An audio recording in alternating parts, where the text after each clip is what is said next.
Hi friends, ഇന്നൊരു വാട്ട ഈറ്റിൻ്റെ day ആണ്. അപ്പം അതിന് രാവിലെ തന്നെ ഞാനൊരു കോഫി കുടിച്ചു എഴുന്നേറ്റ ഉടനെ. പിന്നെ ഇന്ന് ബ്രേക്ക്ഫാസ്റ്റിന് മസാല കൊഴുക്കട്ടയായിരുന്നു, അത് കഴിച്ചു. പിന്നെ 10:30 ആയപ്പോൾ വെറുതെ ഇരുന്നപ്പോൾ കുറച്ച് ഗ്രേപ്സ് എടുത്ത് കഴിച്ചു. പിന്നെ എന്താ ടൈം പോകാണ്ടായപ്പോൾ TV കണ്ടുകൊണ്ട് തന്നെ കുറച്ച് മിക്സ്ചർ എടുത്ത് കുറച്ചുകൊണ്ടിരിക്കുകയാണ്. പിന്നെ ഉച്ചയ്ക്ക് ആയപ്പോൾ ചോറിന് സാമ്പാർ ഉണ്ടായിരുന്നു, വെണ്ടയ്ക്ക സാമ്പാറായിരുന്നു. അതും തൈരും പിന്നെ മീൻ പൊരിച്ചതും കുറച്ച് അച്ചാറും കൂടെ എടുത്തു.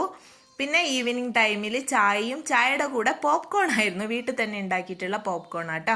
ആ പോപ്കോണും ഉണ്ടായിരുന്നു. പിന്നെ നൈറ്റിലെ ഫുഡ് എന്ന് പറയുമ്പോൾ ഞങ്ങൾ പച്ചരി കൊണ്ടുള്ള ദോശയാണ് ഉണ്ടാക്കിയിട്ടുള്ളത്. പിന്നെ ഉച്ചയ്ക്കുള്ള ആ സെയിം സാമ്പാർ ഉണ്ടായിരുന്നു. പിന്നെ അതിൻ്റെ കൂട്ടത്തിൽ ഒരു മുട്ടയുടെ പ്ലെയിൻ ഓംലെറ്റ് ഉണ്ടാക്കിയിട്ടുണ്ടായിരുന്നു, അതും ഉണ്ടായിരുന്നു.